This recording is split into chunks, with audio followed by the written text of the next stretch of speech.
दोस्तों नमस्कार। मैं जितेंद्र हूं और आप सभी का एक बार फिर से बहुत स्वागत करता हूं। आज मैं फिर से गुलामगिरी का परिच्छेद 7 आप सभी के सामने रखने जा रहा हूं।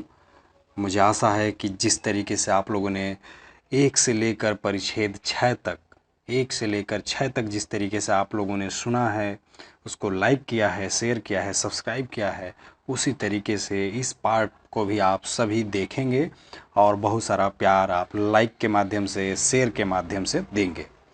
तो परिच्छेद 7 जो है उसमें क्या क्या चीज़ों पर जो है धोड़ीराव और ज्योतिराव के बीच संवाद हुआ है, आइए एक नज़र जो है हम इस पर डाल लेते हैं। परिच्छेद 7 में जो है ब्रह्मा ताड़ के पत्तों पर लिखने का रिवाज, जादू मंत्र, संस्कृति का मूल, अटक नदी के उस पार जाने पर रोक, प्राचीन काल में ब्राह्मण लोग घोड़ी आदि जानवरों का मांस खाते थे, पुरोहित, राक्षस, यज्ञ, बाणासुर की मृत्यु, अछूत, धागे की गेडली का निशान, मूल मंत्र, महार, शूद्र, कुलकर्णी, कुंभी, शूद्रों से नफरत, अस्पर्शनीय भाव, मांगल्य, धर्मशास्त्र, मनु, पुरोहितों की पढ़ाई लिखाई का परिणाम, प्रजापति की मृत्यु, ब्राह्मण आदि के संबंध में जो है तमाम डिस्कशन होने जा रहा है। ये भी थोड़ा सा लंबा है लेकिन आप सभी सुनेंगे, बड़ा मज़ा आएगा, बहुत ही शानदार है और मैं इसको आप सभी के समक्ष बड़े ही साधारण तरीके से रखने की कोशिश करूँगा। तो आइए, धोड़ीराव का पहला प्रश्न क्या है, वो क्या कहते हैं कि बावन की मृत्यु के बाद उपाध्यायों का मुखिया कौन हुआ। जब वामन की मृत्यु हो जाती है तो उपाध्यायों का मुखिया कौन हुआ, ज्योतिराव जी बताइए। तो ज्योतिराव कहते हैं कि बावन की मृत्यु के बाद उन लोगों को कुलीन मुखिया की नियुक्ति के लिए समय ही नहीं मिला होगा, इसलिए ब्रह्मा नाम का एक चतुर चालाक दफ्तरी था, वही सारा राज्य शासन संभालने लगा। वह बहुत ही कल्पना बहादुर था। उसको जैसे जैसे मौका मिलता था वह उस तरीके से, उस तरह से काम करके अपना मतलब साध लेता था। उसके कहने पर, उसकी बात पर लोगों का बिल्कुल ही विश्वास नहीं था, इसीलिए उसको चौमुहा कहकर पुकारने का प्रचलन चल पड़ा। मतलब यह कि बहुत ही चतुर, हठीला, धूर्त, दुस्साहसी और निर्दयी था। अगला प्रश्न धोड़ीराव करते हैं कि ब्रह्मा ने सबसे पहले क्या किया होगा।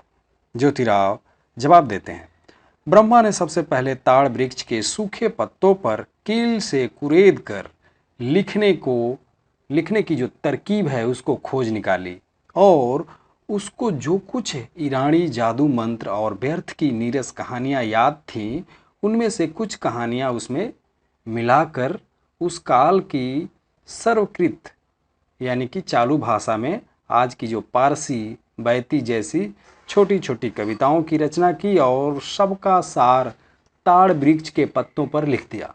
बाद में इसकी बहुत प्रशंसा हुई।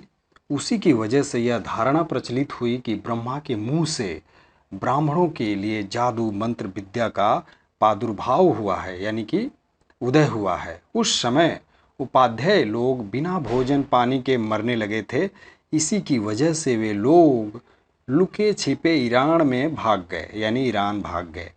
इसके बाद उन्होंने यह नियम बना लिया था कि अटक नदी या समुद्र को लांघकर उस पार किसी को नहीं जाना चाहिए और इसका उन्होंने पूरा बंदोबस्त कर लिया था। फिर से धोड़ीराव प्रश्न दागते हैं कि फिर उन्होंने उस जंगल में क्या क्या खाकर अपनी जान बचाई। ज्योतिराव जवाब देते हैं, उन्होंने वहाँ के फल, पत्ती, कंदमूल और उस जंगल के कई तरह के पंछी और जानवरों को ही नहीं बल्कि कई लोगों ने अपने पालतू घोड़ी की भी हत्या करके उन्हें भून करके खाया और अपनी जान बचाई।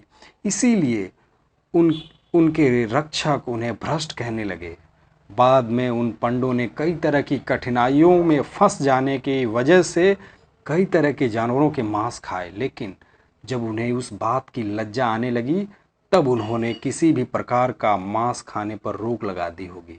लेकिन जिन ब्राह्मणों को पहले से ही मांस खाने की आदत लगी थी, उस आदत को एकदम से छुड़ाना बड़ी मुश्किल बात थी। उन्होंने कुछ समय बीत जाने के बाद समय देखकर उस निम्न कर्म का दोष छुपाने के लिए पशुओं की हत्या करके उनका मांस खाने में सबसे बड़ा पुण्य मान लिया और खाने योग्य पशुओं की हत्या को पशु यज्ञ, अश्वमेध यज्ञ और आदि तरीके के प्रतिष्ठित नामों से संबोधित कर उनके बारे में उन्होंने अपने ग्रंथ में लिख रखा है या लिख दिया। उसके बाद उन्होंने यज्ञों का पूरी तरह से समर्थन किया। उनका धर्म अर्थात ब्राह्मण धर्मवाद में यज्ञों का धर्म कहलाया। उनके यज्ञ पूरी तरह से हिंसक ही थे। बिना हिंसा के वैदिकों का ब्राह्मणों का यज्ञ होता ही नहीं था। धोड़ीराव फिर से पूछते हैं कि बाद में ब्रह्मा ने क्या किया। ज्योतिराव जवाब देते हैं, बलिराजा के पुत्र बाणासुर के मरने के बाद उसके राज्य में कोई मुखिया नहीं रहा। प्रजा पर जो नियंत्रण था वह भी ढीला पड़ गया। जिधर देखिए उधर बेबसी का वातावरण था। हर कोई अपने आप को राजा समझकर चल रहा था। सभी लोग ऐशो आराम की जिंदगी में पूरी तरह से मशगूल थे। यही सुनहरा उचित समय समझकर ब्रह्मा ने अपने साथ उन सभी भूख से त्रस्त थे व्याकुल ब्राह्मण परिवारों को, जिसका अपभ्रंश आज परिवारी है, उनको अपना लिया और फिर उसने राक्षसों पर यानी रक्षक जो अब्राह्मणों के यहाँ मूल निवासी के रक्षक थे, उन्हें राक्षस कहा गया होगा। राक्षस शब्द मूलतः रक्षक अर्थात रक्षण करने वाला होना चाहिए। रात में एकाएक हमला बोल दिया और उनका पूरी तरह से विनाश किया।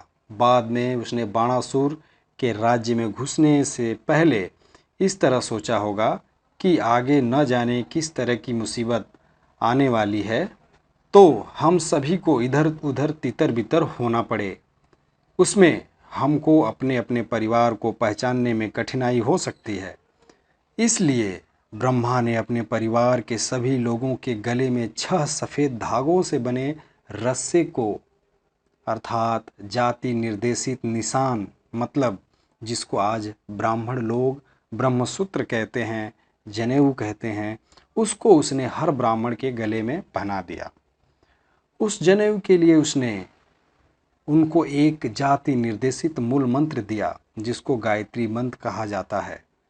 उन पर किसी प्रकार की मुसीबत आने पर भी उन्हें उस गायत्री मंत्र को क्षत्रियों को नहीं बताना चाहिए, इस तरह की शपथ दिलाई। इसी की वजह से ब्राह्मण लोग अपने अपने परिवार के लोगों को बड़ी आसानी से पहचान कर अलग अलग करने लगे। फिर से धोड़ीराव जो है अगला प्रश्न करते हैं।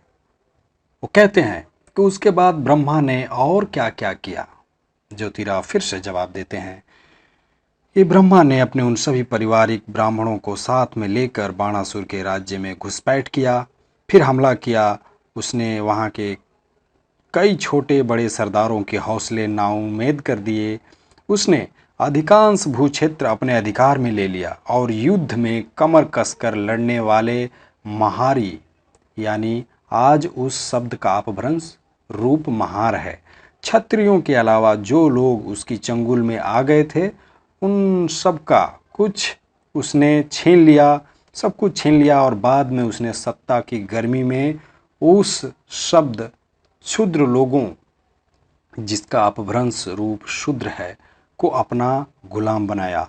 उसने उनमें कई लोगों को गुलाम स्वरूप सेवा के लिए अपने लोगों के घर घर बांट दिया। फिर उसने गांव-गांव में एक एक ब्राह्मण सेवक भेजकर उनके द्वारा भूक्षेत्र विभाजन करवाया और उन शेष सभी शूद्रों को कृषि कार्य करने के लिए मजबूर किया।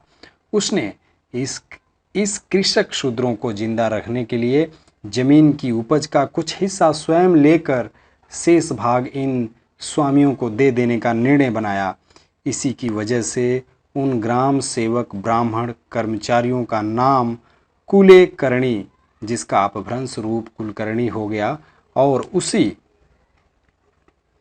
प्रकार उन शूद्र कुलों का किसान नाम कुलवाड़ी, जिसका अपभ्रंश शब्द कुलंबी या कुनबी हो गया। लेकिन उन दास कुनबियों औरतों को हमेशा ही खेती का काम नहीं मिल पाता था। उन्होंने कभी कभी ब्राह्मणों के घर का काम करने के लिए मजबूर होकर ही क्यों न सही लेकिन जाना पड़ता था। इसीलिए कुनबी और दासी इन दो शब्दों में कोई अर्थ भिन्नता नहीं दिखाई देती है। उक्त प्रकार के बुनियादी आधार के अनुसार बाद में सभी ब्राह्मण दिन ब दिन मस्ती में आकर शूद्रों को इतना नीच मानने लगे कि उसके संबंध में यदि सारी हकीकत लिखी जाए तो उसका अलग से ग्रंथ हो जाएगा। इस तरह की कुछ बातें आज भी समाज में प्रचलित हैं। ग्रंथ विस्तार के डर के उन बातों की चर्चा यहाँ मैं संक्षेप में ही कर रहा हूँ। उसी प्रकार आजकल के ब्राह्मण भी, चाहे वे झाड़ू लगाने वाले मातंग महारों की तरह अनपढ़ ही क्यों न हो, भूखे मरने लगे। इसलिए जो नहीं करना चाहिए वह नीच कर्म कर आमादा हुए। वे लोग पाप पुण्य की कल्पना किसी भी प्रकार का विधि निषेध नहीं रखते। अज्ञानी शूद्रों को अपने जाल में फंसाने के लिए हर तरह की तरकीबें खोजते रहे। अंत में जब उनका वश न चलता है तब वे शूद्रों के दरवाजे दरवाजे पर धर्म के नाम पर भीख मांगकर जैसे तैसे अपना पेट पालते हैं, लेकिन शूद्रों के घर के नौकर यानी सेवक बनकर उनके खेत के लिए, जानवरों की देखभाल करने के लिए राजी नहीं होते। जानवरों के कोठे में पड़े गोबर को उठाने के लिए, कोठे की साफ सफाई करने के लिए, गोबर की टोकरी सिर पर उठाने के लिए तैयार नहीं होंगे। गोबर की टोकरी उठाकर गड्ढे में डालने के लिए तैयार नहीं होंगे। वे लोग किसान के खेत में हल जोतने के लिए, मोट को जोत कर खेतों को, फल सब्जियों के बागों को पानी देने के लिए तैयार नहीं होंगे। वे लोग खलिहान में काम करने के लिए राजी नहीं होंगे। वे लोग खेतों को खोदने के लिए, कुदाल फावड़ा चलाने के लिए, खेत से घास सिर पर ढोने के लिए तैयार नहीं होंगे। वे लोग हाथ में लठ लेकर रात रात भर खेतों में हंसिया से घास काटकर बैलों के लिए खेत से घास सिर पर ढोने के लिए तैयार नहीं होंगे। वे लोग हाथ में लठ लेकर रात रात भर खेतों की देखरेख करने के लिए राजी नहीं होंगे। वे लोग किसी भी प्रकार का शारीरिक श्रम करने के लिए शर्माते हैं। वे लोग शूद्रों के घरों में नौकर बनकर उनकी घोड़ियों की साफ सफाई करने के लिए, दाना खिलाने के लिए, घोड़ों को आगे पीछे दौड़ाने के लिए शर्माते हैं। वे लोग शूद्रों की जूतियां को बगल में दबाकर संभाल कर रखने के लिए राजी नहीं होंगे। वे लोग शूद्रों से घरों की साफ सफाई करने के लिए, उनके घर से जूठे बर्तनों की साफ सफाई करने के लिए, उनके घर की लालटेन साफ कर जलाने के लिए तैयार नहीं होंगे। वे शूद्रों के घर पर लीपा पोती का काम करने के लिए तैयार नहीं होंगे। वे लोग रेलवे स्टेशनों पर, बस स्टेशनों पर, माल धक्के पर कूली कबाड़ी का काम करने के लिए शर्माते हैं। इसी प्रकार ब्राह्मण औरतें शूद्रों की नौकरानियां होकर शूद्रिनियों को नहलाएंगी नहीं, उनके बाल कंघी नहीं कर देंगी। शूद्रों के घर साफ सफाई का काम नहीं करेंगी। शूद्रनियों के लिए बिछाना नहीं लगा कर देंगी। उनकी साड़ियाँ, उनके कपड़े धोने के लिए राजी नहीं होंगी। उनकी जूतियाँ संभालने के लिए तैयार नहीं होंगी, शर्माती हैं। फिर जब वे महार लोग अपने शूद्र भाइयों को ब्राह्मणों के जाल से मुक्त करने की इच्छा से ब्राह्मणों से प्रतिवाद करने लगे, उन पर हमले करने लगे कि वे शूद्र का छुआ भोजन भी खाने से इनकार करते थे, उसी नफ़रत की वजह से आजकल के ब्राह्मण शूद्र द्वारा छुआ हुआ भोजन तो क्या, पानी भी नहीं पीते। ब्राह्मणों की किसी शूद्र के द्वारा छुई हुई कोई भी वस्तु नहीं लेनी चाहिए। इसीलिए मांगलिक होने की संकल्पना को जन्म दिया गया और उनमें यह आम रिवाज हो गया कि अधिकांश शूद्र विरोधी ब्राह्मण ग्रंथकारों ने दूसरों की बात छोड़िए, अपने मन में ही थोड़ी लज्जा नहीं रखी। उन्होंने मांगलिक होने के रिवाज का इतना महत्व बढ़ा दिया कि मांगलिक ब्राह्मण किसी शूद्र का स्पर्श होते ही अपवित्र या अमांगलिक हो जाता था।